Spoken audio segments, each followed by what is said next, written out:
From the land of conjurers, flying through the internet to your device like a UAP, hauntingly unexplained and downright weird. This is the witching hours, and we are ready to take off in the flash of an eye. Good evening to one and all, wherever and whenever you are listening to this program. I am Johnny the Frost, and joining me, as always, is the medium Jenny Lee. How are you doing, Jenny? I'm doing all right. How are you? Doing okay. Doing okay. We were just talking a minute ago about, already being lost into the The summer summer sauce. dates. I thought of a Sunday today earlier, as we had to make a quick trip towards Best Buy, and then I don't know. It's super weird how that'll work. Like I know that we have the witching hours. I know it's Thursday, but then all of a sudden I'll just think For it's like a Saturday second. too. You're Yeah, like, I don't know. oh, what day is it? So I'll probably be that way for the next couple of months, but that's okay. That's okay. Um, we're getting ready for a trip. We're going to be going out of town, so we'll be gone Yay. this weekend. So Going to we're looking see forward to that. the Wanderer Yeah. down South Kakalaki. Yeah, so we'll be in Charleston for the weekend, which we haven't seen before. So we're looking forward to Yeah. heading down to Charleston and checking that out. No other streams this weekend. We will be back and to catch you guys Monday. Yep. So that's where we'll be. Welcome in, everybody. We have a great show for you tonight. We're excited to have you all here. So welcome in, welcome in. As always, thank you so much. All right, you ready to get into some news, Jenny? Yeah. What kind of news do we have this week?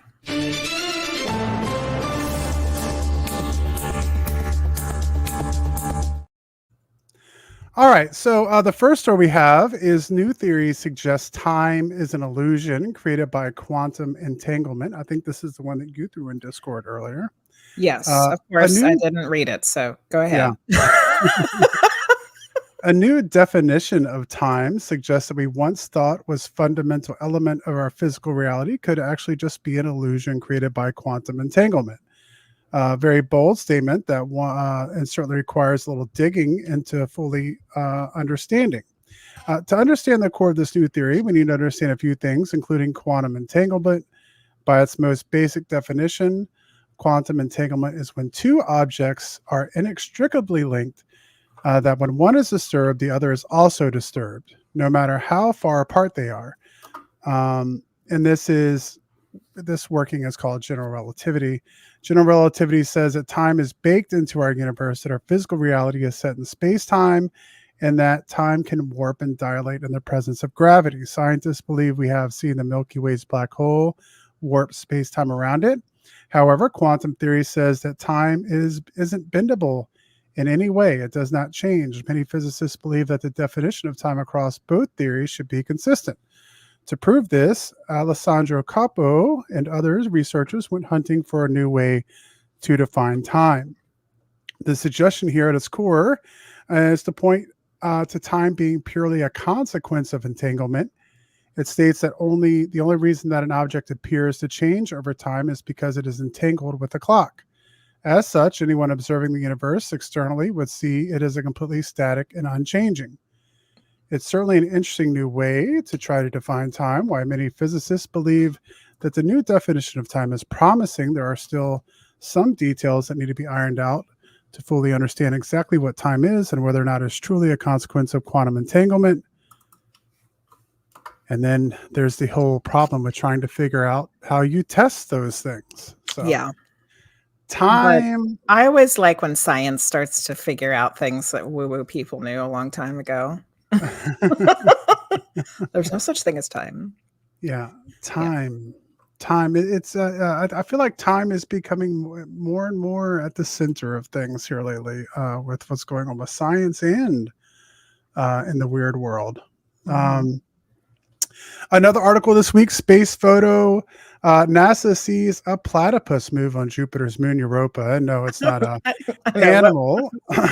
like, oh, they have platypus on Yeah, Europa. the Let's Juno go. The Juno spacecraft, which orbits Jupiter, has been imaging the planet's moon, Europa, and spotted apparent movement in its icy crust. Slightly smaller than the Earth's moon, Europa is more like a planet. It has a magnetic field, a tenuous oxygen atmosphere, and a liquid iron core. It also has an icy shell that is 11 miles thick that hides a salty ocean beneath. Does the salty ocean bubble up through the ice has been a question that scientists have wanted to find out, and new evidence is suggesting that it does. A published image of Europa returned to Earth by NASA's Juno spacecraft.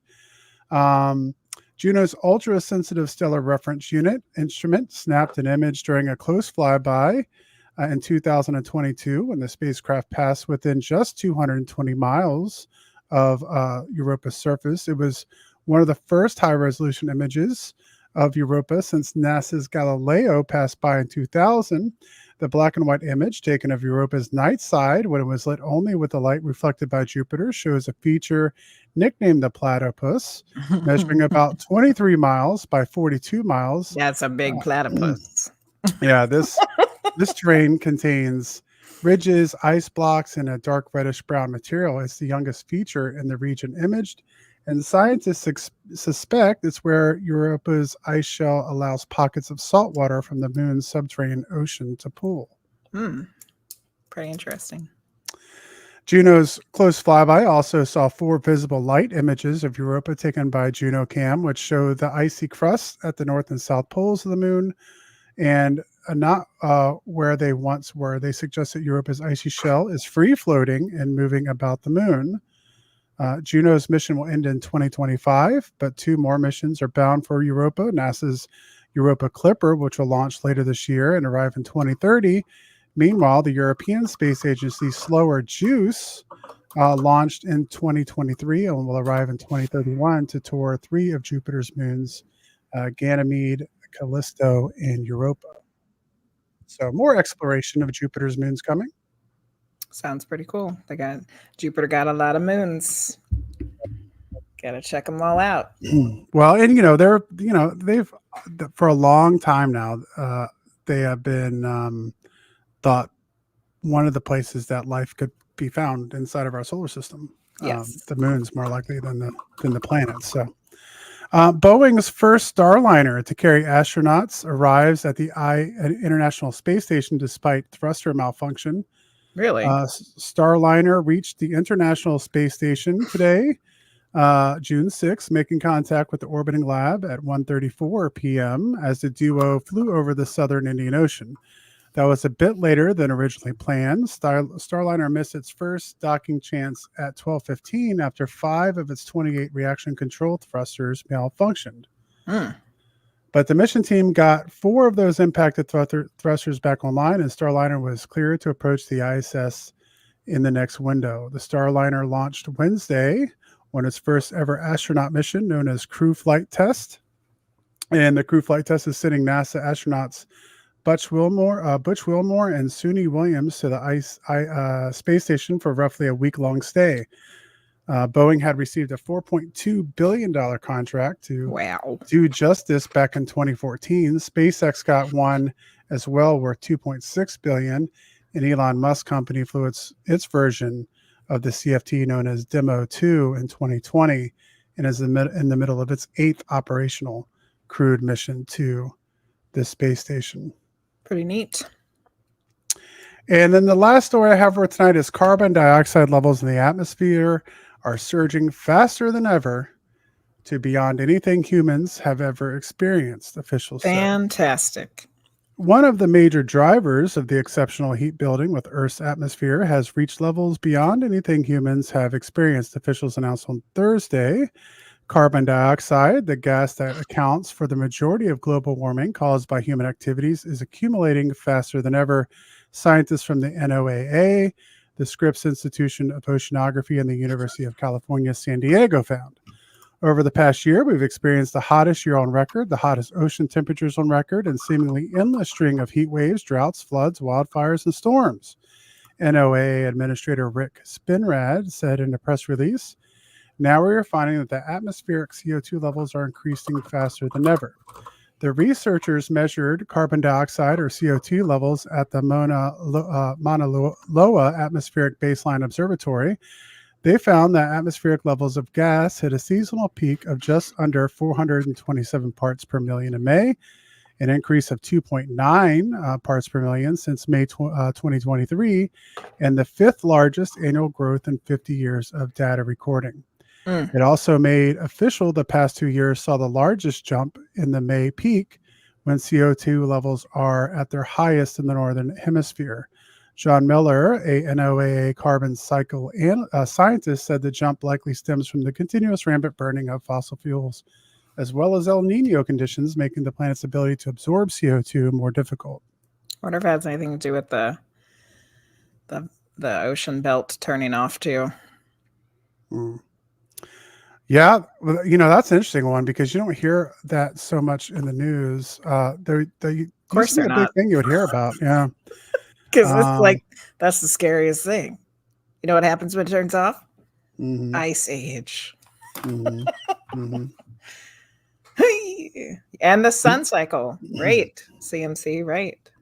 Yeah, the sun cycle. Yeah, which is a big deal. We got a lot of stuff going on. A lot of stuff going on with that right now. I just saw today there's still places in the U.S. that can see the aurora borealis tonight. I don't know if it's us. I think it's further north in the United States, but still, the news from the NOAA comes a day after the European Union's Climate Change Service announced that Earth has now hit 12 straight months of record high temperatures, a trend with no sign in sight of a change. So it's not looking good. It's not looking good. But we'll well, maybe Priestess of Wonderland will have better news for us about the moon cycles. Yes. All right. Well, that's gonna be the first thing that we do today. Yeah, we're gonna bring Alyson on to update us on the moon phases. How are you doing, Alyson? Well, I was doing good, but now you bumped me out. Unfortunately. Yeah. Yeah. Is there good news for June's moon cycles? I don't think it's really good or bad. I think it's probably how you kind of receive the energy. We'll take it. We ended May with a lot of Gemini energy, and we're still starting off the month or most of June with Gemini energy. We've got Venus and the sun and Jupiter is all in Gemini, and we have a Gemini new moon tonight. Oh, it is today. Yeah. Where it was technically this morning at like 8:30. But all that Gemini energy has to be a good sign, right? I mean, Gemini is just the most awesome. So I think it is a good sign. Geminis like to play and have fun. Yeah. But I also feel like how I'm experiencing the Gemini energy, it's making me very like introspective and observing like different sides of the coin. Oh yeah. And the duality of things. And also on Monday, Mercury moved into Gemini, and will be in Gemini for most of the month. So Mercury adds the communication, the intellect, the knowledge of what we do with that information that we've explored within or saw the different perspective, like how we communicate that, how we put that out into the world. And so this new moon in Gemini gives you an opportunity to like really set your intentions and like have them written out in stone. Like, this is what I want. This is what I'm going to do to get it. And like proclaiming it to the universe that this is what I want. Yeah. Yeah. Make your declarations now. Yeah. I mean, all new moons are good for setting intentions and stuff, but I feel like Gemini in particular is really like using your words and saying it out loud. Well, that communication. Yeah. So that's the big things happening this week. The new moon in Gemini, the Mercury moved in Gemini. And I think personally for me, because I have a lot of fire energy, and then when you add all that air Gemini to it, you're just like fanning the flames. It's a lot of energy. So on Sunday, Mars will move into Taurus. So Taurus, we just left Taurus season. It's earthy, grounded, the bull, the like slow moving, heavy steps towards things. So I'm hoping that that's going to like slow things down a little bit, at least for me personally. And Mars is the planet of action. So like literally slowing things down a little bit. You can still, and I think that's better for like introspective instead of being like all over the place, like which idea is it, and like grasping at things. I feel like Taurus helps us ground that energy and write it in stone, literally. So next week, not much is going on. June 10th through the 16th, we've got our first quarter moon. So here at the new moon, you're slowing down, thinking about things, setting your intentions. And the first quarter is about starting to take action on those things. And a Libra moon, a first quarter Libra moon, is the scales. So you're balancing things out. Like, I want this thing. How do I make it happen? How do I balance my life to fit all these new things onto my scales? And then let's see, the 16th through the 23rd, we're kind of shifting out of the Gemini energy and moving into Cancer season. The sun is going to be in Cancer the 17th, and Venus is also moving into Cancer on the 17th. So that sounds the Cancer, dreamy. Yeah, it's watery. Cancer is the mother and nurturing and self-care. So once you've proclaimed with all of this Gemini energy what your intentions are, what you want to do, Cancer helps you nurture yourself, nourish your body, helps you take care of yourself so you're able to take on these new things, and you have the energy to do the things that you want to do. Cancer is also fun in the sun energy, like just making sure that you have everything that you need so that you can survive that day on the beach. You've got your water and like your sunscreen and your towel and your change of clothes. And it's like, it's having all these things around you to take care of yourself, to survive the sun and the heat. And we also have our full moon in Capricorn on the 21st. So we always have that loving, caring, nurturing energy balanced out with opposite energy, which is Capricorn, which is setting your goals, doing the thing, doing the work. So it's like, how can you take care of yourself and check all these things off of your list at the same time? How can you sustain that energy? And we also have 2 Capricorn full moons. We're going to have another one next month. Really? So there's a lot of emphasis on what are your goals? What are you checking off? And this is 6 months from Capricorn season, which was in January when we were setting our year intentions. So it's kind of looking back on when you walked in here in January and you're like, 2024 is going to be this. Yeah. And now we're halfway there. Where are you? Where are we? That's a good question. So didn't that happen last year with the Aries? Wasn't there 2 Aries full moons back to back? Yeah, we had 2 Aries new moons, and now we have few Capricorn full moons, which is balancing out the energies again, because it kind of switched. We always have Cancer and Capricorn together, but last year I think it was Cancer and Sagittarius, because they just like shifted one. Yeah. They kind of rotated a little bit. So the Capricorn full moon is about like looking back on the intentions you set for the year, making a list and putting a gold star on the things that you did accomplish, and celebrating it, because the full moon is highlighting and illuminating things. It's also showing you like what's working, what's not working, because with all this bright light at night, you're able to see things clearly. Mm-hmm. So what do you need to change up to finish out the year and accomplish your goals? Nice. And then we're closing out the month with a last quarter Aries moon, and Saturn is going retrograde on June 29th, which is going to slow things down a little bit. The last few years we've had retrograde-a-palooza with all these planets like one by one. Mm-hmm. I remember going that. retrograde. This year, it's a little bit more stretched out and elongated. It's not like everybody's retrograde at once. It's like Pluto went retrograde last month, Saturn's going retrograde this month, and then the rest of there's like 3 more planets the rest of the summer going retrograde. So Saturn is the planet of boundaries and restrictions.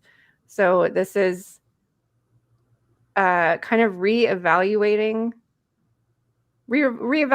your goals that you set on in January with the Capricorn full moon, but reevaluating like what you're letting in your life. Like, are you letting good things that are supporting you into your life, or do you need to like let go of things that like aren't helping you reach your goals? So Saturn is kind of when Saturn's retrograde, you might have people that you just don't want in your life anymore because they're not supporting you. They're not supporting your highest good, and you might just be setting more boundaries and to support yourself better. And that is the moon for June.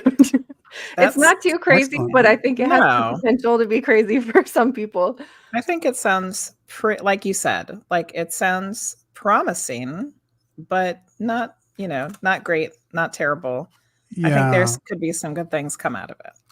I'm just stressing And that- about Mercury retrograde in August for Leo season. Just shush. It's Yeah. only June. I know, but it's Don't worry Yeah, about it we're right not ready now. for August now. but it kind of like lessens how I feel this month could be, because I'm like, August is going to be worse. Yeah. Well, yeah. Just let's not think about August. Yeah. Yeah. We don't think about it. So celebrate your goals this month. Put your gold star on it. Like, Yay. you've made it Gold 6 star months it. through the year, and it's been one hell of a year for everybody collectively. Yeah. So Mhm. we made it. Be proud of yourself. Celebrate those little things, and so that we can have more of those good things coming in. Yes, I agree. Well, we'll take that as good news, because I think the last couple months were pretty hectic. So we'll take a less eventful June for sure. And I guess we'll catch back up with you for the updates in July.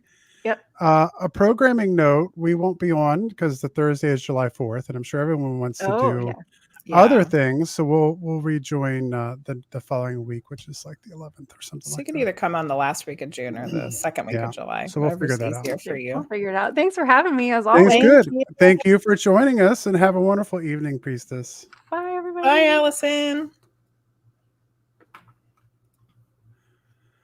All right. So let's get on to our guest for this evening.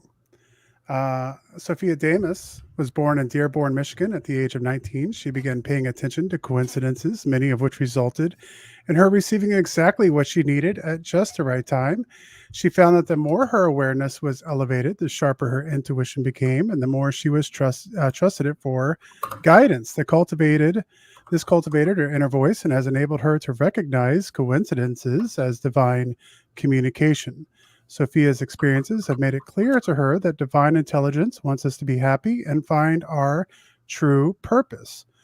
Although Sophia is a Greek Orthodox Christian, her religion is love and compassion. Sophia studied the Torah with an Orthodox Jewish rabbi and has been greatly influenced by the teachings of the Toltecs, Buddha, and especially Jesus, not only by his words, but by his actions. Sophia has written 2 books, The Divine Language of Coincidence, How Miracles Transformed My Life After I Began Paying Attention, and Consciousness Beyond Death, True Stories of Signs, Messages, and Timing. Please welcome to the show, Sophia Demas. How are you doing, Sophia? Oh, fine. Thank you so much. Thank you so much for inviting me. Yeah, Well, it's wonderful thanks for coming on. Yeah, it's wonderful to have you on. There's a lot of things I'm ready to dive into tonight. But I guess, as we usually do, we should probably kind of start from the beginning. So how did you become, how did miracles take hold for you? What was it that led to you writing 2 books and discussing this topic? Well, what happened was, at the very beginning, when I was 19, I was going through this kind of existential angst, which I'm sure every 19-year-old goes through. Which actually, there were 2 issues. And it had completely grappled me. I mean, I found them to be unsolvable. Okay. So one was my mother's law was to be celibate until marriage. Mm-hmm. And I kind of went along with it. And then, like, all of a sudden, it just wasn't sitting well, you know? And okay, so that was one. And the other one was I needed approval. You know, I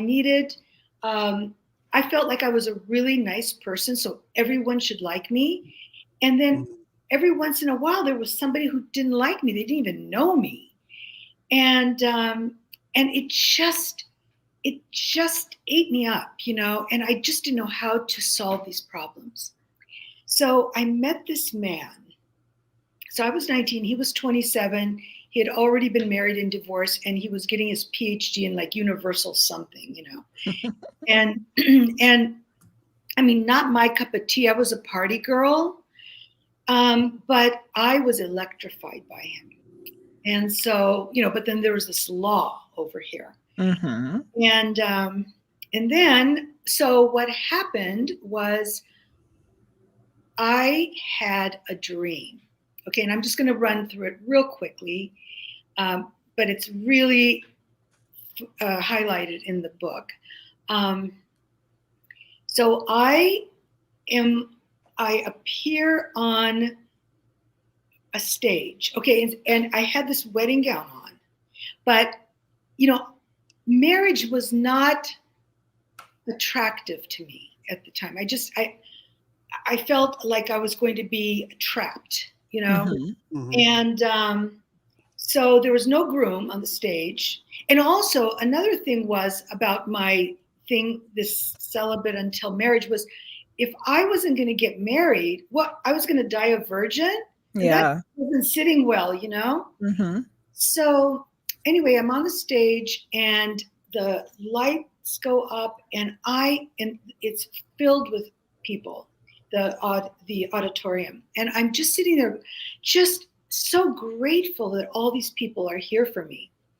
And then all of a sudden, anyway, so that's how the dream started. So it's my wedding, but I'm not getting wedded to anybody.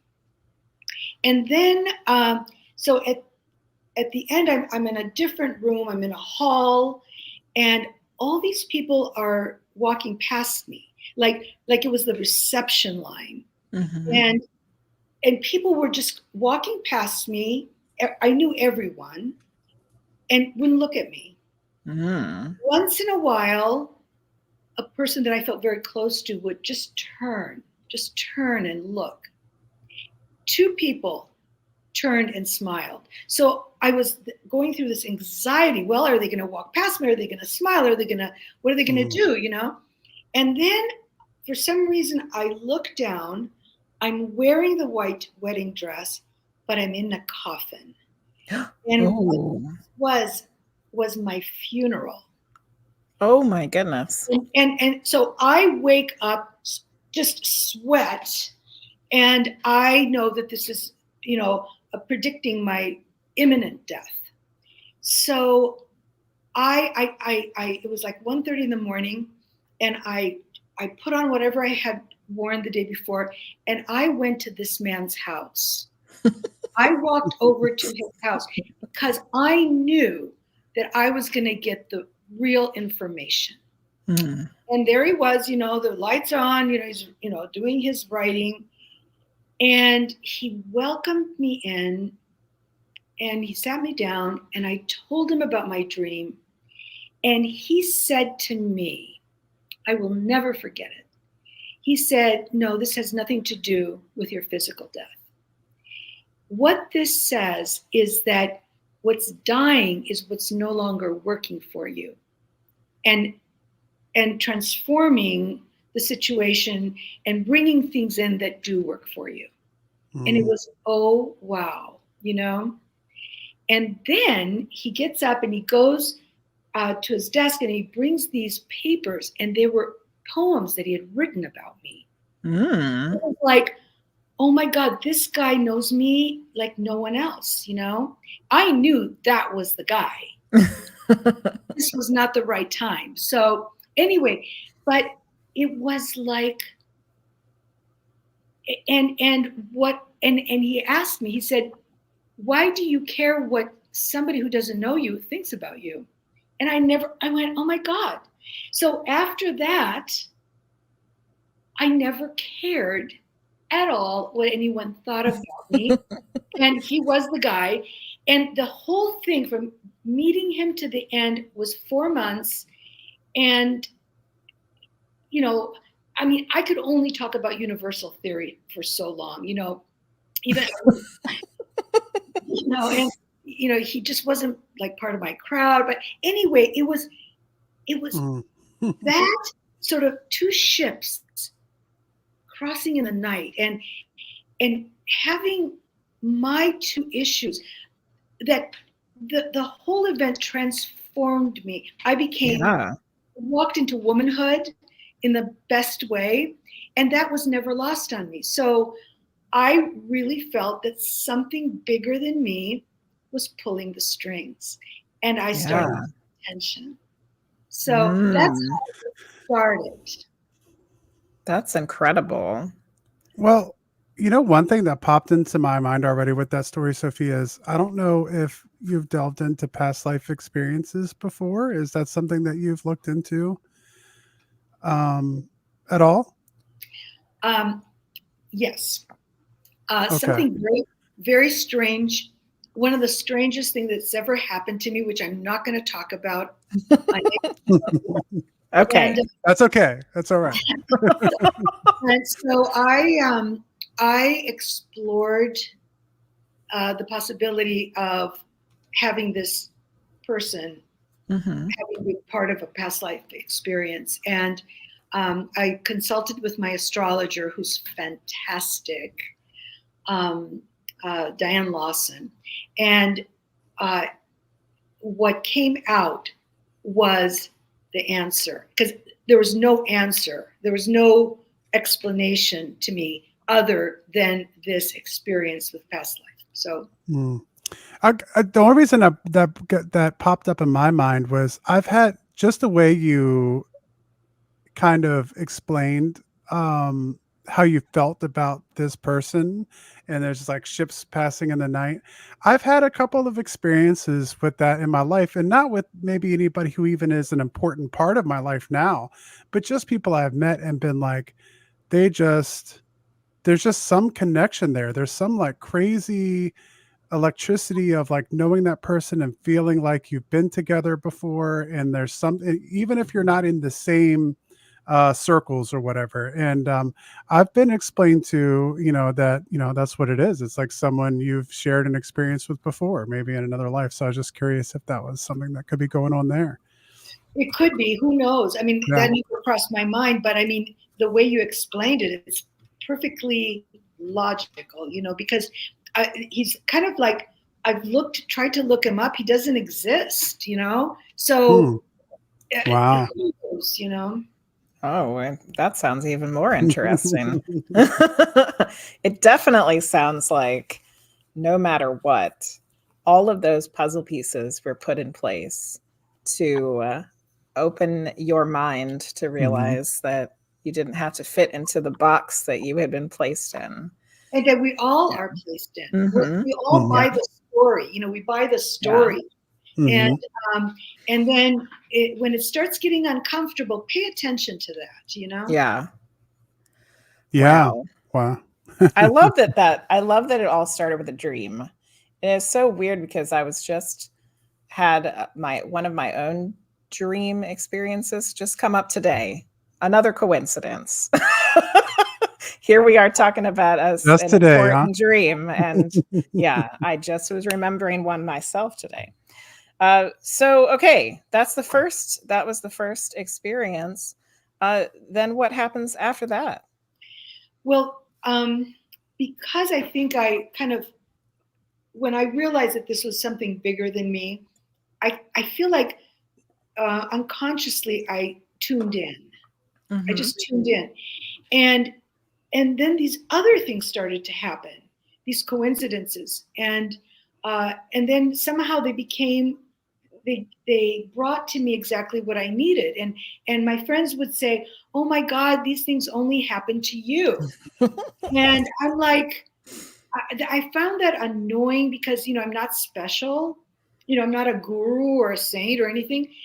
And then, and they continue to happen. I mean, these amazing experiences that I only thank God about all the time. Mm-hmm. And then, and I'll tell you something. I did not want to get married.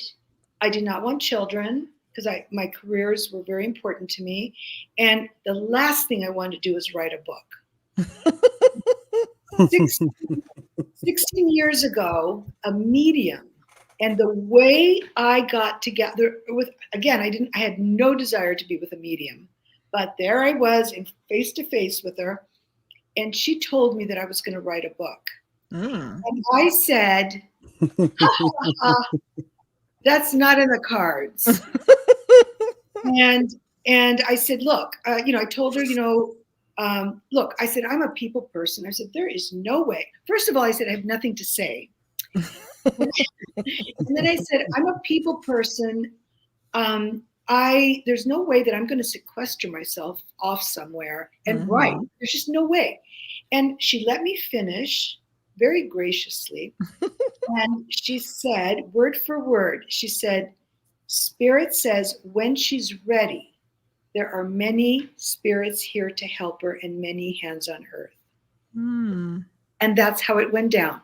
So in 2011, I was reconnecting with a childhood friend, and I told her my latest miracle, and she goes, "Oh, Sophia, these things only happen to you." And this time, something clicked. It was like, wait a second. Everyone has a miracle story, or they received a message, or met someone or something, but the number of events were just too much to just push aside. And I contemplated on it, and then the key gurgled up. And I realized when I looked at all of my miracles, what happened was I had taken action on whatever the message was. So here is my basic philosophy on everything. I believe, because of my experiences, that there is a divine intelligence. Okay, consciousness, God. I use God a lot. Okay, and this intelligence wants us to be, like you said, find our true purpose, our happiness, and communicates with us. And this is critical. There is no doubt in my mind that we are not communicated. So the communication goes via dreams, via meeting a stranger that says exactly what you needed to hear, or by putting coincidences on our path. So if you just go, whoa, what a coincidence, and let it go, it remains a coincidence. But if you take action on it, you can have a miracle. So when that became clear to me, that it was just natural. I wanted to share it, and that's when I decided to write the book. And it wasn't in your cards to write a book; it was in your cards to write 2 books. There you go. So you were kind of right when you told her that. Okay, and so this is the big lesson. Okay, this is one of the big lessons. People talk about manifestation. If we just put our intention and we will manifest anything we want. Well, from my experience, I have had these desires that focused intention, and they didn't come to pass, only to thank God for those obstacles later, because I got really what I wanted. Okay. Yes. So I didn't want to get married, And I was successfully single until the age of 45. I did not want children.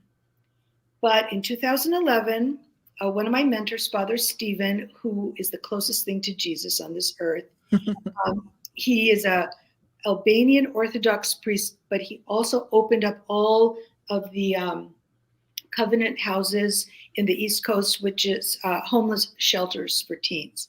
Nice. And he introduces me to this beautiful Turkish girl that found herself at the shelter. And Frank and my husband and I adopted her. Oh, wow. And so now Mother's Day is my new favorite holiday. and she married this, she's Turkish, and she married this Greek architect and living in Greece, and we're going there in 2 weeks. Awesome. I mean, how does that happen? Yeah. How does this happen?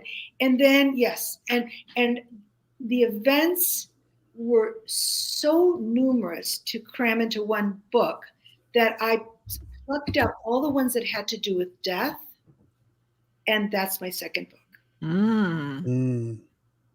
I was wondering where the stories came from for your second one.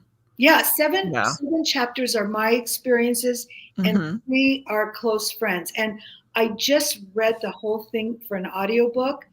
I honestly cannot believe that these things happen. Yeah. And yeah. And that one's called Consciousness Beyond Death, True Stories of Signs, Messages, and Timing. I mean, wild stuff.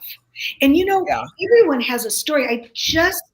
I just told my eye surgeon about the second book, about the signs, and she says, "Well, I have a story for you." Okay, go for it. And she said, "Well, I had to go to this gala with my husband, and I didn't want to go because I was dead tired, a full day of surgeries, but we had to go to the gala. And so afterwards, I had to take the babysitter home because it's my husband's rule, never be alone with a female babysitter." So I'm driving back home. I hear my grandmother scream, "Wake up!" Oh. I came to, and I was heading to a brick wall. Oh my goodness. So she was falling asleep while she was driving? He was unconscious. That's because all of this communication happens in consciousness. This is why this has completely floored me, because she was unconscious when that happened. Wow. And I'm assuming her grandmother has passed. Oh, yes. She was like out there. Yeah. Out there. Yeah. That's amazing.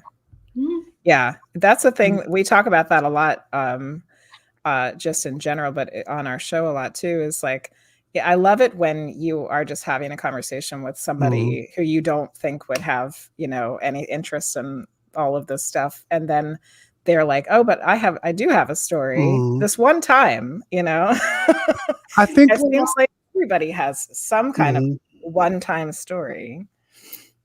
Well, what is super exciting on that note, because you did bring up the quantum entanglement, which I have written in the book.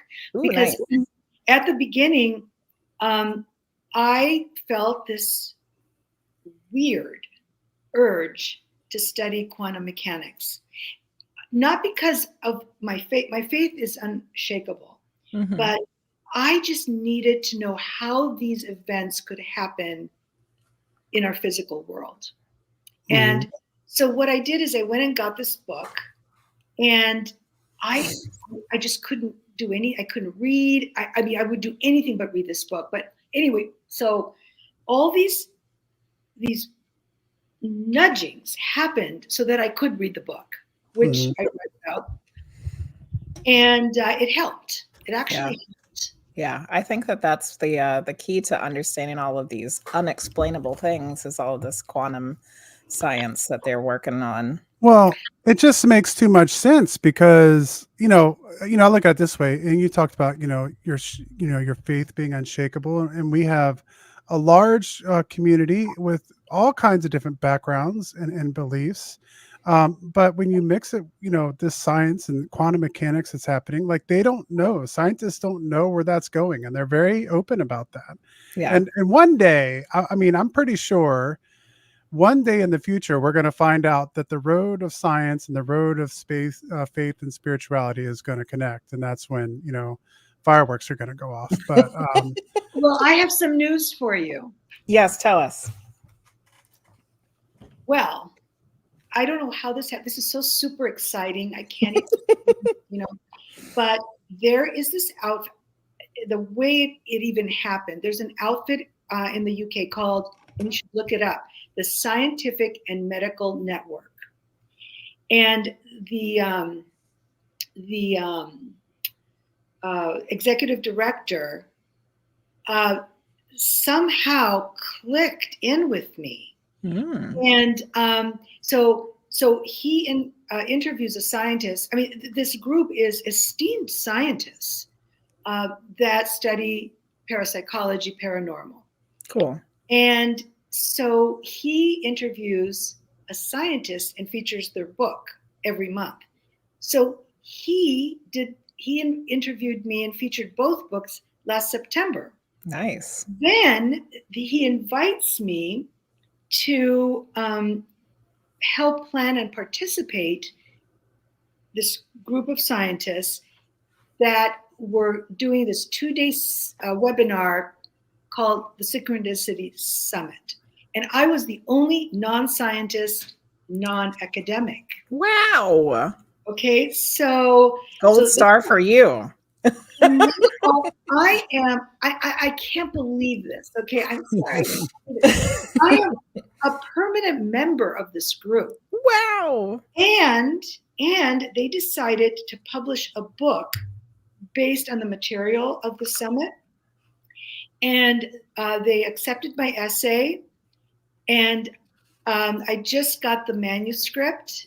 And I'm going to be part of this group. And you should, I'm chapter 17. And all the rest of the scientists, it's the first time I'm so grateful I don't have a PhD. Because, they have to cite everything. They have to cite everything. Mhm. Yeah. 1 to 2 pages of sightings. I'm the only one with no sightings. I love that. I am Yes. so happy. It's called The Playful Universe. Oh. So okay, and I figured out that I need them as much as they need me. Mm-hmm. Because they validate my experiences, but my experiences validate their research. That's amazing. And they treat me like Love a it. peer. They treat me like a peer. That's wonderful. So what you were saying, Frosty, about one day, it's sooner than you think, and they're catching up to us. Good. Yes. Yeah. I think we are. I think because now if you watch any lecture or any documentary of what they're talking about with quantum physics, and then they're getting into time and they're getting into multi dimensions, and the next thing you know, what they're talking about is most likely the possible universe sounds a whole lot like what people have been talking about for thousands of years. You're so right. You're so right, because these popular physicists like Michio Kaku, very, very soon we are going to be able to time travel and bilocate and dematerialize and rematerialize. And these yogis have been doing this stuff for thousands of years. And it's like, what are you talking about? But I would like to mention this because I also heard that there were some Greek Orthodox monks in Mount Athos, Greece, and Russian Orthodox monks off the coast of Alaska that did this bilocation stuff. Ooh. And I wanted proof. Okay. Mm-hmm. There is hearsay. There's a book called, it's a Greek wrote it and I forget his name, but it's either The Silence of the Mountain or The Mountain of Silence. Okay. And he writes about these things, but it's hearsay. Mhm. And I could not find proof of this. And finally, just when I let go, I meet Abbess Emiliani. Oh my God. And she's one of the most fascinating people I've ever met. And I would love your listeners to go to my website, sophiademas.com, and click on my influencers page. So there's 8 people that I have had personal contact with Mhm. that I consider to be mentors, and she's one of them. Her blurb, you have to read the blurb. It is mind-blowing. She had a first-hand experience with bilocation. Wow. So this is like, so when these physicists are saying, "Oh, very soon," what are you talking about? You know?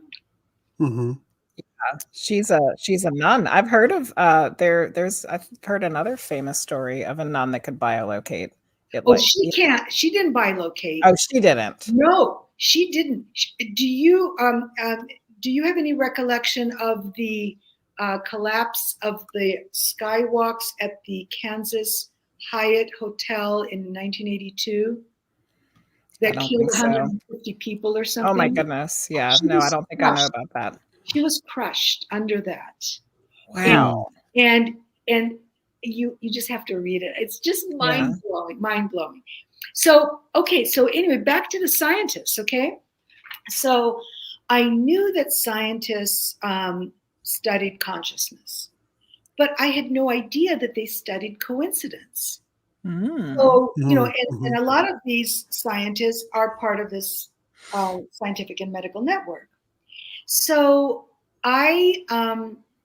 so they were very interested in the first book, of course, inviting me to be part of their group, but wanted nothing to do with the second book. That's not surprising. I mean, are you familiar with Eben Alexander, who wrote Proof of Heaven? I don't think so. Well, okay. He is a neurosurgeon. And I was kicking off a speaker series here in Philadelphia at the Center for Contemporary Mysticism, and he was the last person, okay? Mm-hmm. So I said, "Would you like to read my book?" And he said, "Oh, yes, I would love to." So he writes me back. He loved the first book. And when he realized I had written another one, he said, "Send me the manuscript so I can endorse it." So I sent him the manuscript, and he writes me back and says, "I'm sorry, I can't endorse your book because there's not sufficient discussion of consciousness." Now, that is BS, but it is code. It is code for, oh, I can almost die, go to heaven, come back and write about it because it's an NDE. Mm-hmm. NDEs, they've been studied for decades, but I can't touch your topic. So I thought, well, there's this other scientist in this group that studies coincidence. I'll ask him if he'll endorse my book. Send me the manuscript. He writes back, "I'm sorry, it's not my field." Okay, at that time, I get 2 articles by this executive director at the Scientific and Medical Network that he co-wrote on after-death communication. 3 days later, this scientist that it's not his field contacts me and says, since I received your email, I have received a flurry of after-death communication. So he got the same information, and I will endorse your book. So you see, it's still not his field. Yeah. But now it's okay. It's okay. Just before publication of my book, I would like to inform you that a new scientific field has emerged, ADC, after-death communication. So now we're trending on coincidence and meaningful coincidence and synchronicity when we move into after death communication, my book is already written. Mhm. You It's know, like, you bring. what do they think it is Mhm. when you're having these after death communications? It's consciousness. Exactly. Exactly. You know, I mean, why do you have to prove it? To me, I have to tell you, the effort that has been put into trying to prove consciousness, to me, it's like trying to prove that love works. Mhm.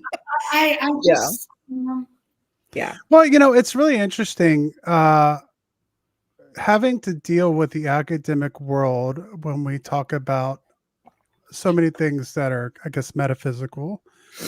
But the thing that popped into my mind is it wasn't that long ago in human history where when scientists stepped outside what was deemed true and real, they were burned at the stake too.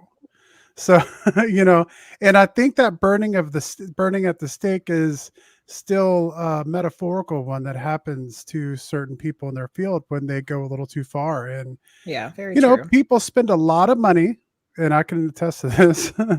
They spend a lot of money getting their degrees. And then to put all that, to risk all that is, I can understand sometimes why you get the hesitation from the academic world, though I don't agree with it. do I have a little quick story for you on that? And this was in one of the 2 articles that I received from David Lorimer. This perfectly exemplifies what you're saying. So Galileo Mm. had a friend in Padua who was a philosopher. And this guy would have nothing to do with Galileo's beliefs or claims. So Galileo says to him, "Come look through my microscope." And he wouldn't do it. Why? Because if he saw the planets really circling the sun, his whole worldview would have to change. His whole worldview. And he Yeah. didn't want to do it. He did not. So it's like, no, I am going to close my ears and shut my eyes, and I don't want to hear it, so go away. Isn't that amazing? Yes. Yeah. And also not surprising. Yeah. They're really coming around. I mean, in this book of essays, that mine is included. I mean, they talk about the divine. They use words like divine, oneness, interconnectivity. I mean, and some of them come off as like religious converts, like, oh, I was an atheist and now I'm a believer. They describe from, oh, consciousness only was created in the mind, to we are part of consciousness. Our minds are part of consciousness. And it's just incredible. And some of the stories are pretty incredible. But as far as I'm concerned, from what I have experienced, it is what happened to me was I wasn't always this way. It's a spiritual journey. Yeah. In fact, I was kind of a brat and materialistic, and it the whole thing shifted through my 3 careers to what I'm doing today. My work today. It bowls me over. It's the guidance I've received. And so as far as I'm concerned, when we die, and this is not a hypothesis, I'm telling you, I know this because I've experienced it. You only shed your body.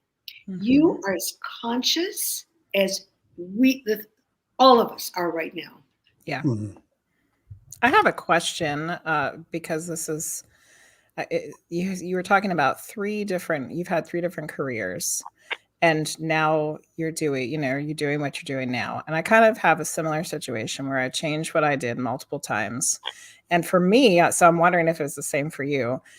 For me, I feel like every single thing that I did, even if it was like this little job on top of my careers and passions, has really just led me to what I do now. Like everything was important to Mm. be able to do what I do now. Did that happen to you also?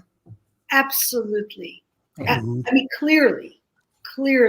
Yes. Because, like, so what I started out when I was in architecture school, all I wanted to do was design the beautiful building.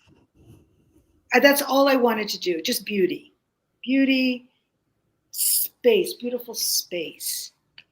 And then through a series of very important events, I met Buckminster Fuller. Ooh.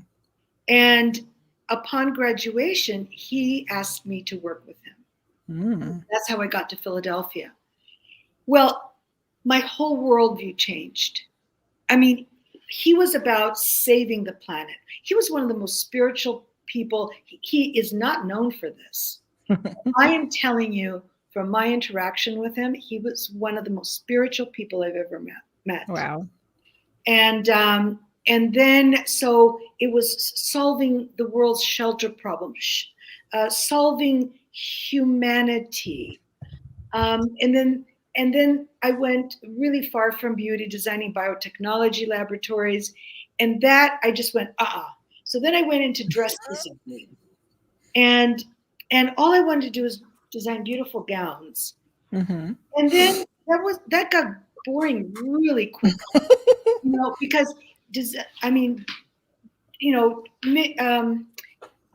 dressing a beautiful woman in a beautiful dress means nothing. And you can put a burlap bag on her and she's still beautiful. Mm-hmm. It was the problem figure, So, it was like I did a whole beautiful production. I had great assistants.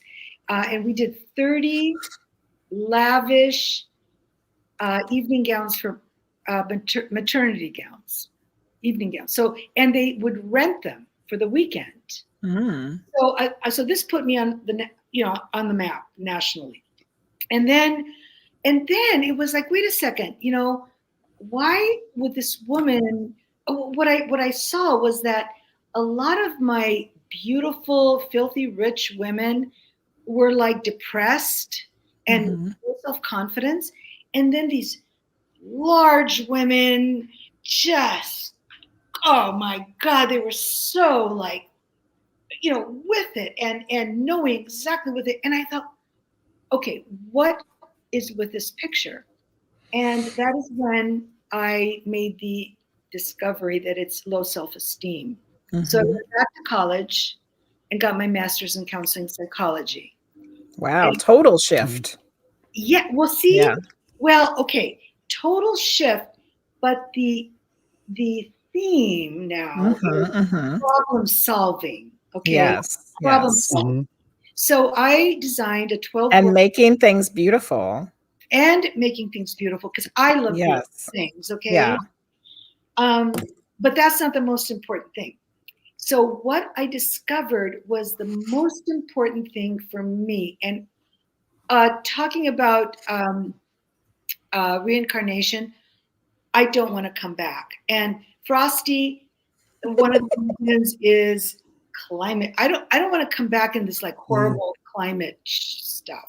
Yes. So so I don't want to. So it came to me that my true purpose is helping others, and I feel that God is going to grant me my wish. If Which I is still making things beautiful, but not physically beautiful. and Yeah. helping people. Yeah. So so I designed this program, and it was piloted in the Philadelphia prison system to enhance self-esteem in incarcerated women, and they wouldn't give me the money. Mm. A board of 32 men and 2 women, and it was just. But I got a 10,000 grant, and I did it for a lot of groups of at-risk women, and it worked. It really works. And now I have a perfect part-time job. The My employer is the Salvation Army, And they have a program, New Day, which helps trafficked women and ex-trafficked women. And so there's a residence that houses ex-trafficked women that want to turn the page. And I'm the in-house counselor. And I get to, it's a whirlpool of trauma. I'll tell you that. Yeah. But I feel like I have finally touched on my true purpose. Yeah. Like being able to help some of the most traumatized people, make themselves better and make their lives better and bring that beauty back to themselves and their life. That's because you can still really important with them through beauty. You really can connect, because some of them, I've never had this experience before. I mean, I've treated schizophrenics before, but they were treated. These people are not mandated. And but bringing beauty into the mix connects humans. Yeah, that's amazing. Have you seen any of these synchronicities and divine communications happening through those women yet? Has that happened for them? No, I'm relatively new to this. I've only worked there for 5 months, and I'm still working on rapport building. Yeah. I will be surprised if that doesn't happen at some point. Here, I think this is interesting. So when I piloted this in the Philadelphia prison system at a women's prison, there was an Asian inmate. I've never seen an Asian inmate before. And she was, drugged and just, that Asian inmate gave the commencement speech to my daughter's graduation at Chestnut Hill College. Wow. And she came and talked to my women, and she made me cry. She said, if it wasn't for Miss Sophia, I wouldn't be here today. Oh, that's amazing. So, it may not be a miracle to some people, but to me, it's a miracle. Absolutely. To that woman, it's a miracle. Yeah. She wouldn't be here without you. That's a miracle. Wow. Oh, okay. This is something that comes up for me a lot as a medium for people's readings, was the happiness and finding your true purpose. That just comes up over and over and over again. And one of my slogans I've kind of come up with because of that is trust happiness. So maybe we could talk a little bit more about that, and like, what were some of the experiences that made you realize that is one of the divine communication purposes, is to get us in that direction? You mean of achieving happiness? Happiness and finding purpose, yeah. Well, I mean, to me, that's the ultimate goal, Yeah. So, I mean, but there were so many. Okay. Let me. Okay, I do not gauge one miracle bigger or lesser than the other miracle. Okay? But then there are some that are more important. Okay, so maybe I can give you 2 examples of 2 miracles that happened so that it would benefit my wedding. How about that? Yes, please. And then I would like both of you to tell me which one you think is stranger. Okay? Okay. All right. Okay. So one was, so Frank and I decided to get married on 4th of July, and the wedding was going to be 4th of October. So that's 3 months. So the venues were taken, music was taken,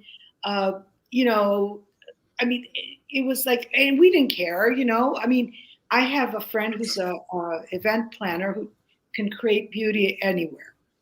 So I call my friend Anne, and I get this guy on the phone that's not her husband. I called her studio, that just the fact that a man answered. And I said, hello, is Anne there? And this guy says, Anne, Sophia, is that you? This is Jerry. He goes, you called me. It's Jerry. I just got out of the shower. I'm late for a meeting. Can I call you later? And I'm like, I knew who it was because he had this. I knew his accent. Mm-hmm. But this guy, like, first of all, I dialed the wrong number. Obviously, Yeah. I get somebody I know. I know him just casually, you know, like socially, and I was completely bowled over. Yeah. And I said, Jerry, look, you have to call me back. Promise me you're going to call me back. Promise me. He goes, I promise I'll call you back. I said, okay, before you go, what is your telephone number? So I had misdialed the last digit and got this guy that I knew. This is so weird. Who happened to recognize my voice. Yeah. Yeah. Okay, so he does call me back. Well, he happened to own, in this window of time, the Barclay Hotel here in Philadelphia on Rittenhouse Square, this grand old hotel. And as a result of that call, he gave me the ballroom for free and threw in the presidential suite for 2 nights, except that I had to invite him and his girlfriend to the wedding. What? Okay, that's number one. Oh my Number goodness. Number 2, a woman calls me and says, hi, this is Lisa Marie, and I found your driver's license. I go, because I don't like to carry bags in the, you know, in the winter. So I had a driver's license in my pocket. Lo and behold, no driver's license. She goes, how can I bring it to you? So we determined that she lived 2 blocks away. So I said, just drop it in the mail slot. Okay, end of story, but not.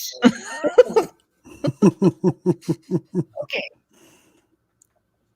Months later, now the wedding is approaching, and I had just determined that we were going to do, I couldn't get any musicians. We're going to do the church organist. Okay, fine, you know, but not Here Comes the Bride. So I get a call from the same woman, and she says, I know this is going to sound a little strange, but I just found your ATM card. Now, Sophia, you got to stop looking for stuff. Okay, so I would go to this ATM machine that would spit out the card right away. Oh, yeah. But I would go to another one that kept the card until the end, and then said, would you like to make another transaction? Well, I already thought I had the card. So I walk away. Goodness. The next person can wipe out my entire account. Yeah. So she says, so should I just put it through the slot? And I go, no, we have to meet. We have to meet. Okay. Yeah. So she comes to my studio, find out she's a concert violinist.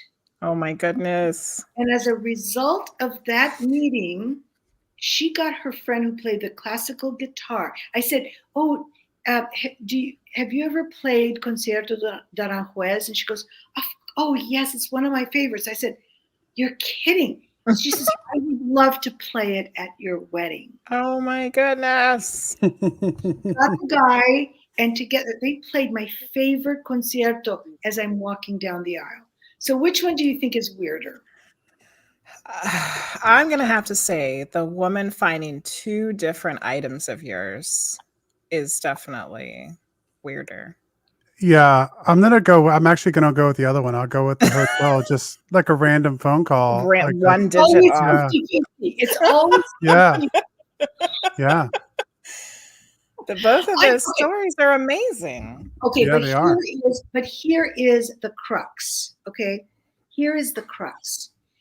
When Jerry said, "I'll call you back," I could have said so easily, "You don't have to. This was a wrong number." Yeah. And it's weird, but it's a Mhm. wrong number. I have nothing to talk to you about. I mean, okay. And when she said, "Should I put it through the slot?" Yes, thank you. It's wild, but yes, thank you. But no, I Mhm. insisted. This was bigger than me. Yes. Okay. You Mhm. took the action. Yes. Yes. Now, I'm not going to go into the story about this, but I discovered very early in my relationship with Frank that he was a major rager. Ooh. He had anger issues, and Mhm. and all stemmed from childhood issues. Mhm. And so, like, I could make an innocent gesture, and he would take it that I was demeaning him, less than, from the world of less than, and he Yeah. would go into this rage where he would turn red and scream, and I'm like, what? And so finally, I left him. Okay, I never wanted to see the face of this jerk ever again. That's my desire, right? Mhm. Mhm. Okay, 3 of the most unimaginable coincidences happened to bring us back together. Okay. Oh. One had to do with A Course in Miracles, which is in my book. Second one had to do with his wedding band. That is, I would say, I don't know which one is the strangest, but that was the one that disarmed me. The wedding band story. Mhm. And then the third one, it's absolutely incredible what happened. I just don't want to ruin it, Mhm. but as a result of these 3 absolutely incredible events, not only did we come together, that was in 2009.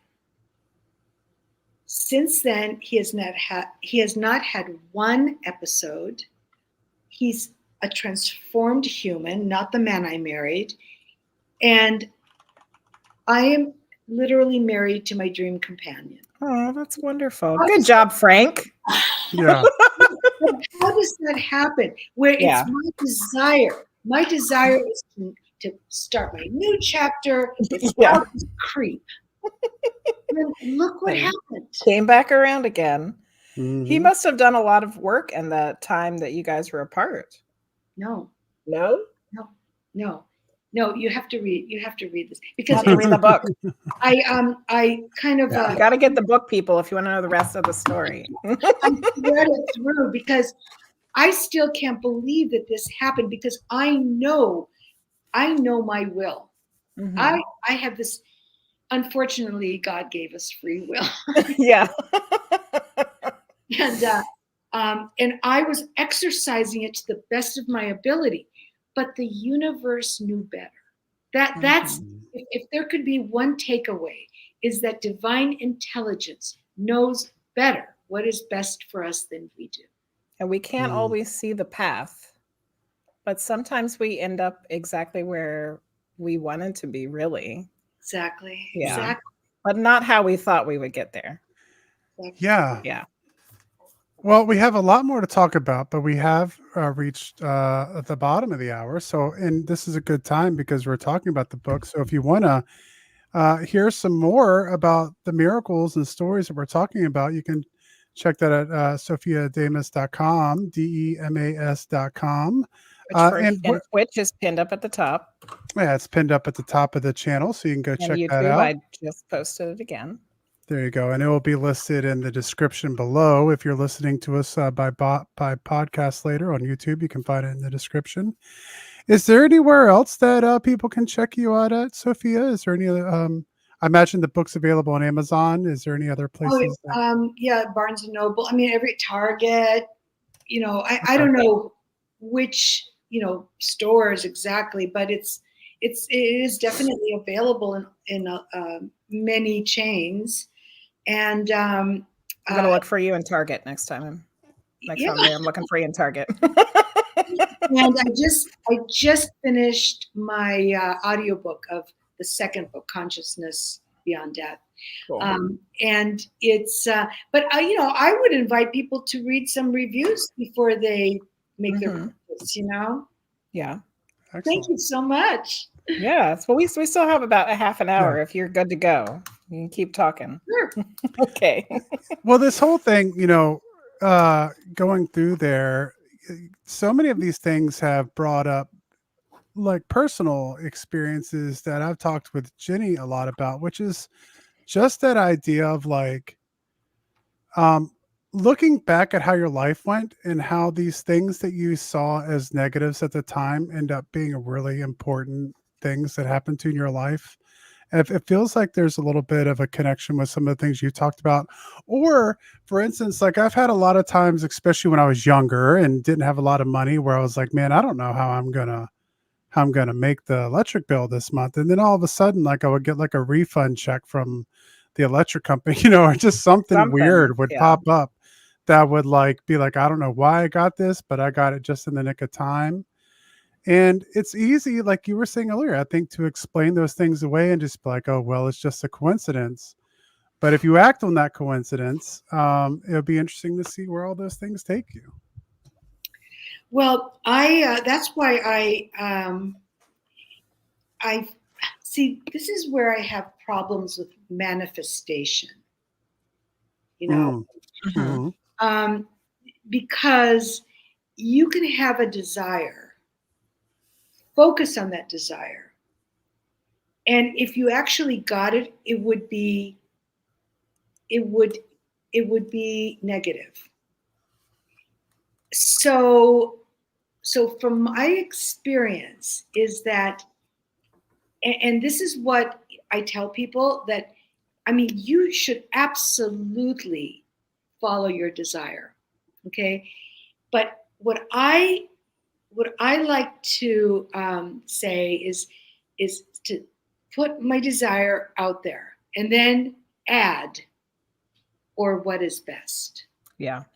This is what I want, but give me what is best. Okay. May I give you a story about that? Absolutely. For sure. Okay. So after coming to Philadelphia to work with Buckminster Fuller, so after a couple of years, it was 2 years, I went back to Oregon.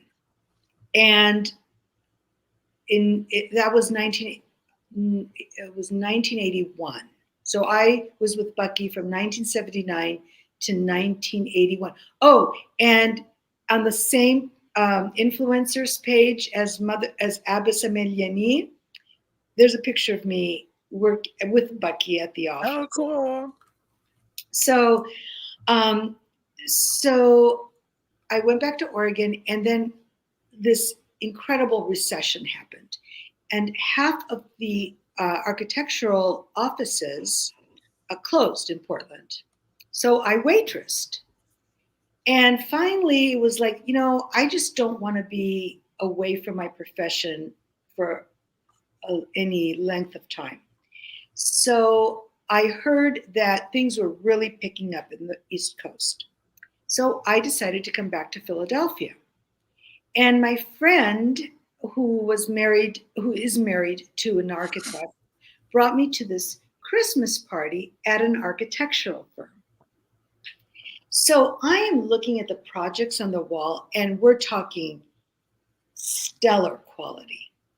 I mean, I am absolutely inspired by these projects.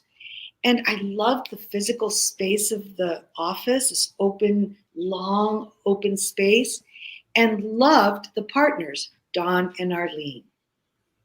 So I got an interview with Don.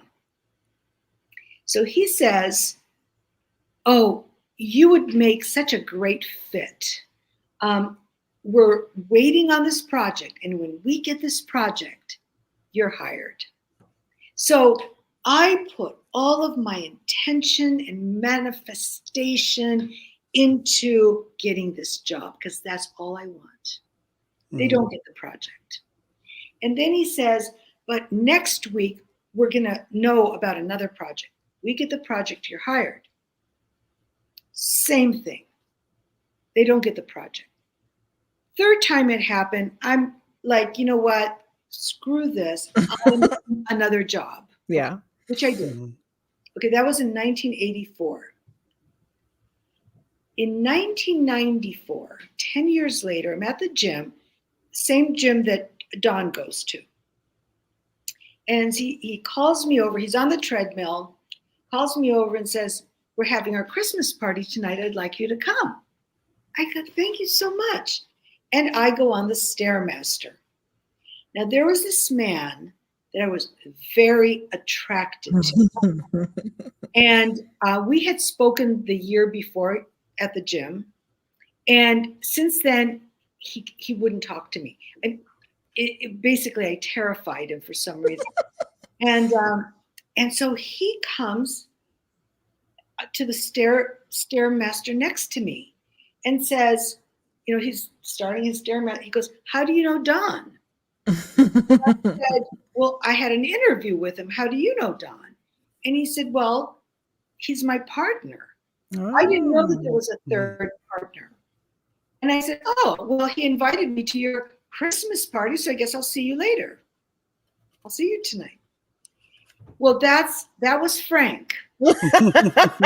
Good old Frank. That was Frank. Okay. So that's when, and he still didn't ask me out until 2.5 months later, you know? So, but here is what I found out. In 1984, Frank went through the nastiest divorce imaginable that rendered him non-functional. Wow. Had I gotten that job that I so wanted, I can guarantee you this would have never happened. I would never have any Frank story for you. Yeah. Because you would have seen him as a married man first, and then he would have, and you would have seen him vegetable. Yeah, and then you would have seen him in like his worst. Yeah. Yeah. Forget it. Yeah.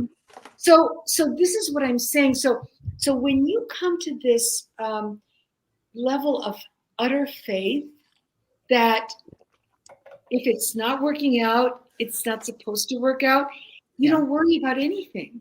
You just go with it. Yeah. It's really a good place. I kind of feel that way in my own personal life too about where I am today, because I always wanted to just be an artist or a photographer, and none of that ever worked out for me. But if I had worked out, I wouldn't be doing what I'm doing now. Because what you're doing now is you are messaging something very important. Yeah. Yeah. I'm helping with the divine communication, which is way more important than taking some photographs. It can be beautiful, okay? Yeah. Actually, I just used my photographs to make an oracle card deck. So like I said, it's all connected, all comes together. And you know what? We have a phone now that we can take beautiful photographs at every turn. And big deal, you know? Yeah. But what you're doing is part of the plan. Part of the plan. Yep. So I hope, and you seem to know that. Yeah. Yes. Yep. It's really interesting for a reason. You know, if that's something that you haven't done, you know, anyone listening to the program, it is something that, you know, we do on a pretty regular basis, is like look back at all those instances that have happened through your life where there's that thing, you just said it perfectly, because there's that thing you wanted, but it didn't happen. But what would have changed if it would have happened? And a lot of times you're in a better place than even, you thought you could have been. Yeah. Because I have a very similarly, I was a musician and I wanted to become, and that's what I wanted to do. And I spent tons and tons and tons of energy into playing and being on labels and doing all those things you do to try to make it. And it didn't work out for me. But looking back on that, now I host a podcast and I get to talk to wonderful people like you. But when I first started playing music, I had so much stage fright. Like I couldn't even look at the crowd. I'd have to like play with like my back turned and so now being in front of, whoever's listening isn't a big deal for me anymore. But that was a skill that I had to learn. I would like to ask, do you still play? Because I see the guitars in the background. Do you Yeah. still play music? Yeah. I still play music and, just, for fun. I don't have, but you look at all those little things, I'm a historian. So, and then, Jenny has pointed out to me numerous times, it's like, well, all those skills you have are all skills that you use doing the witching hours. And it's like, it is like, I never would have thought ever in a million years when I went to college, oh, I should go into broadcasting or I should, like that was never anything that I ever thought I would be interested in. But somehow I picked up a lot of the skills along the way. Computers is a hobby. Where all those things correlate into exactly what I'm doing now. Can I ask you, what would you say is the like, let's say the crux of going from music to broadcasting? What was the flipping mechanism? Oh, it was a long road. But it was the recession hit. I worked as like a warehouse worker.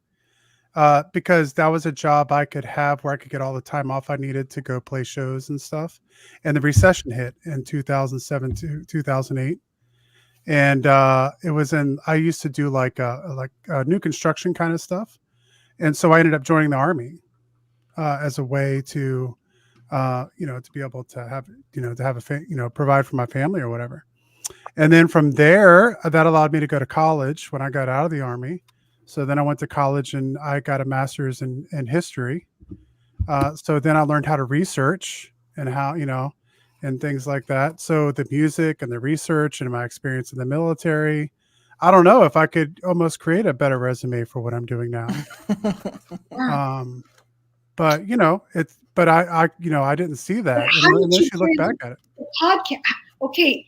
But then, so you're getting your master's in history, and then from history to podcast. What was the catalyst? Well, I still work in the history field, but this is something. So that the catalyst for that was COVID. We talked about that a bunch of times. COVID. So in 2020, I'm one of those people. If I sit around for more than 2 days, I start working on trying to create something.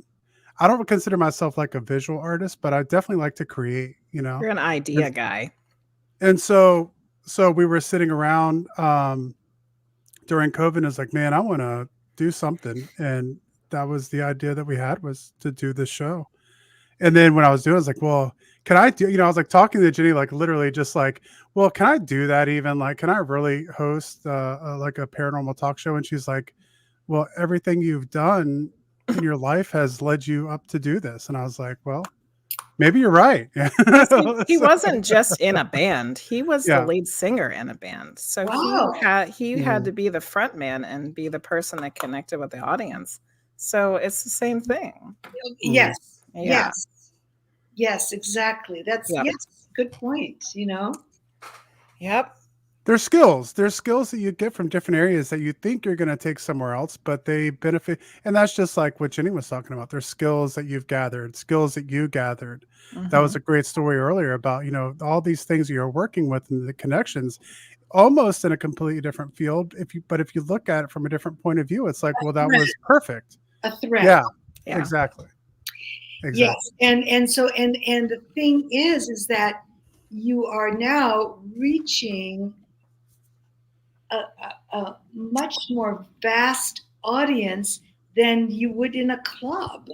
Yep. Yeah. Mm-hmm. Yeah, and there, it's just one of those things where you don't see at the time, which is a great thing to bring up about manifestation because so often we don't get exactly what you get a curveball. It's like you kind of get what you want, but it's not, and you don't understand that at the time. But I think you bring up a great point, and well, like since we're talking about music, you can't always get what you want. Sometimes you get what you need. Yeah. Yeah. Well, that's great. Thanks, Mick Jagger. Oh, it's so interesting how, it's like, what does fashion design have to do with this, or you Hmm. a band? No, it's all integral. Yep, Yeah. Yeah, absolutely. for sure. Yeah, I think so. Yeah, that's really interesting. So yeah, it's definitely interesting to look back on those points, and I think everyone, that was another thing that I was going to talk about earlier that you were discussing too was, everyone has their miracle stories, and I think that was one thing I was curious about when we started the show tonight. It's like, well, what is a miracle? Uh, because a lot of times I think when you think of miracle, it has to be, Moses parting the Red Sea. Um, but I think from what we've discussed with you tonight, it can just be this small twist of fate that leads you in a completely different direction. Well, okay, I don't know, if have you heard of A Course in Miracles, the book A Course in Miracles? No, No. I have not. Well, it is very fascinating. Okay, and I have a whole chapter on how I got to the court, or either I got to the Course in Miracles or the Course in Miracles got to me. Um, but it really has changed my perception, and the definition of a miracle in A Course in Miracles. The reason why I resisted after I was literally slapped in the face with it from different directions, it was because it was channeled. And I I feel like I'm such an open-minded person, but the fact that this book was channeled just, uh, you know, anyway, it took like, I don't know, 2 years to finally get, I was forced to read this book. Hmm. Forced to read this book. And it really changed my life. And the definition of a miracle in A Course in Miracles is simply a change of perception for the better. Ooh. Mm. Simply a change of perception for the better. And there was like, 40 years ago, I was into capital punishment. Kill him, get them out of, why do we have to pay for their up? Kill them. And Hmm. if someone killed a member of my family, God forbid, I could never in a million years now say kill them. Hmm. So that to me, according to the Course in Miracles, is a miracle. Okay. So a miracle is, to get what you need, not what you want really, but what you need at just the right time. Like, Mhm. this, oh, I need to pay the electric bill, and then Yep. boom, there it comes. It's that. And it comes sometimes because I ask for them. My first book, okay, it's because it's a memoir, it's chronological. Basically Hmm. chronological, except for two chapters. One is titled Please, which is about prayer, and the other one is Thank You, about gratitude, which is Mhm. to me the highest form of prayer. And and I'm not talking like, gesticulating and, like praying, but just walking down the street and asking, walking down the street and saying, thank you. And the more you do this, the more things kind of, it's a dynamic, uh, it's a dynamic system of please and thank you, and they happen. and those two chapters, the miracles that happen, are more thematic. But I'm very high on prayer. And in fact, my one go-to prayer, I mean, I have my go-to prayers, and a lot of them are, I just ask. But my one go-to prayer is the Lord's Prayer. And I discovered, I tripped on that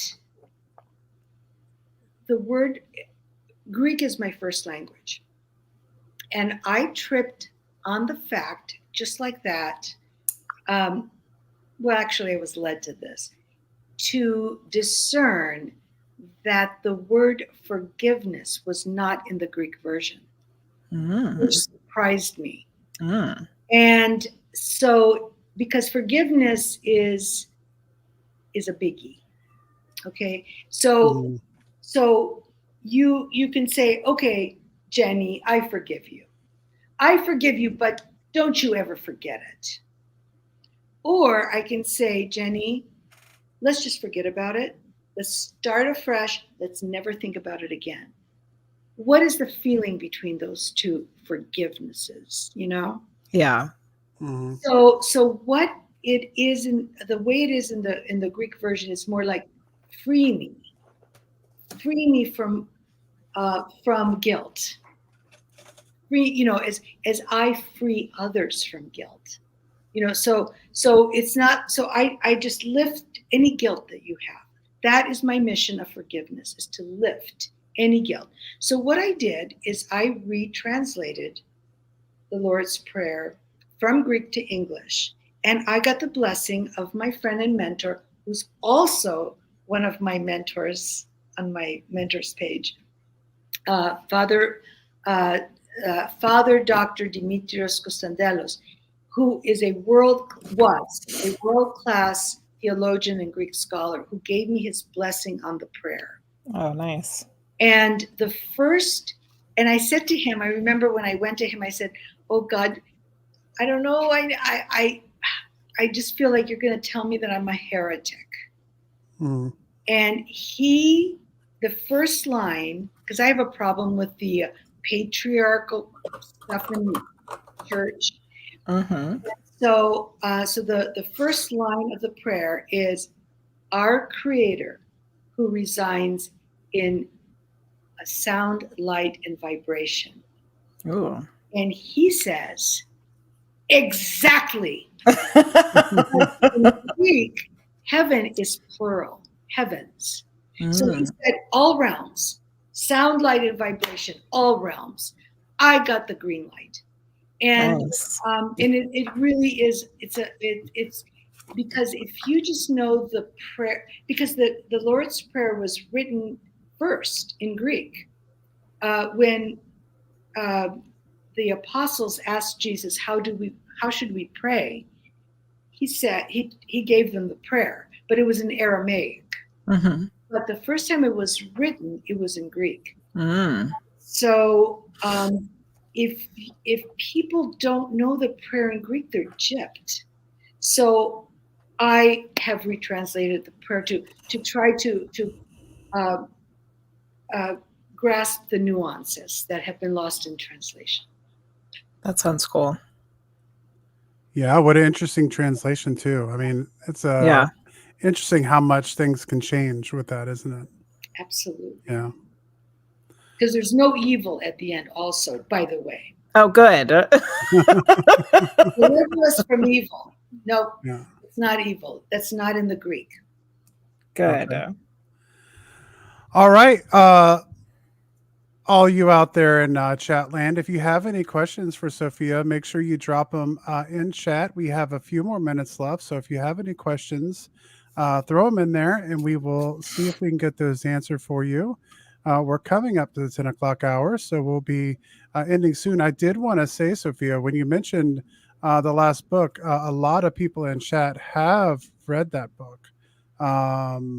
So they were discussing that a lot in chat, A Course in Miracles. Course in Miracles, yeah. Yeah. Oh, the Course in Miracles. Yeah. A lot of people are saying it's a very They said I saw a couple of comments about how it just seems to be one of those books that people kind of have and hold on to, and all of a sudden they read it and it makes a big change for them. But Well, the second time I read it was much more profound because it's very convoluted. I mean, you can read the same paragraph the next day and it's a completely different meaning, and it's Christ-based. Yet it's not like cramming some religion down your throat. It's the Christ mind. It's the Christ mind that. And there's many Jewish people, and people from other religions that adhere to it. So it's Christ mind. Yeah. So one question we had was: is the translation that you were just talking about is that available in either of your books? In the first book, The Divine Language of Coincidence, in the chapter that's titled Prayer, and I. So your listeners need to know that I am not trying to convince anyone to believe a certain way. My message is, this is what has worked for me. Okay. Yeah. And for example, people say, you go, oh, I hate this person. And they say, oh, pray for them. Pray for them. I can't pray for somebody I thoroughly dislike, but I have discovered the own prayer. Okay. So I can't pray for them, but I can say with conviction, may the light in me see the light in you. So I don't have to see the light in them, but my light. And then let it be, Yeah. Mm-hmm. Yeah. So it's but I like that. Yeah, this translation has resonated with a lot of people. Yeah, I would be interested to read it myself. Fantasy Animal Vegan said they're getting it on Kindle right now. And I'd love to hear about people, but people could contact me with any questions after this, or any of their experiences. I love to hear about other people's experiences. Yes. Yeah. Well, and do look up the Scientific and Medical Network, because they are the coalescence of science and consciousness. Yeah, one of our listeners has put the link in for people to check it out. Oh, good. Great. Yeah, so I'm sure we will be having some of our community check it out. We have a question from Woo Writers. What are your thoughts on apparitions of Mary? Okay, let me just say this. Okay, there are many people that have, after death communication through apparitions, including my friend, Father Dr. Dimitrios Kostandelos had one. My departed friends and family know better than to appear to me, because that would freak me out. So, and to me, I have had no apparitions of Mother Mary, but I feel an utter connection with her. I don't need apparitions. Yeah. Even though I'm a medium, I kind of really don't want people just showing up either. Yeah. I'll take it in my mind, but if I see it with my eyeballs, I think that's a totally different thing. So you guys just talk to me up here. But other people, people appear to them and they are happy. So, it depends, but I'm just not, I'd rather have the the connection, the heart connection. Mm-hmm. I totally understand. So what else do you have anything coming up? What's in the future for you right now? Are you working on have you thought about writing another book? Is there anything you're working No, on? I've said everything I wanted to say Okay. in these 2 Awesome. books. However, people have asked me that and kind of tried to prod me to write another book. So I'm considering a children's book. Oh, that'd be cool. A children's book as to why not to lie, Mm. featuring 2 of our presidents, Oh. George Washington and Donald Trump. So it's just something that's, Yeah. sort of. It'll be a bestseller. And it won't be just for children. You know what would be kind of a cool children's book too is to explain the coincidence and synchronicity thing on a child's level. Oh, wow. Yeah. Thank you, Jenny. You're welcome. Because, I think kids would totally be open to that, but I'm sure most people don't explain that to Do them. we have any time left? We have a few more minutes, yeah. Okay. Okay, because a host on a podcast that I was guesting on said to me, a lot of people have, like a coincidence story or a miracle story, but so many happen to you. I was wondering, why do you think that? And I'd never thought of that before. And I have to credit my mother because she was deeply religious and she gained her spirituality through her religion, which doesn't happen all the time, Mm-hmm. And which she never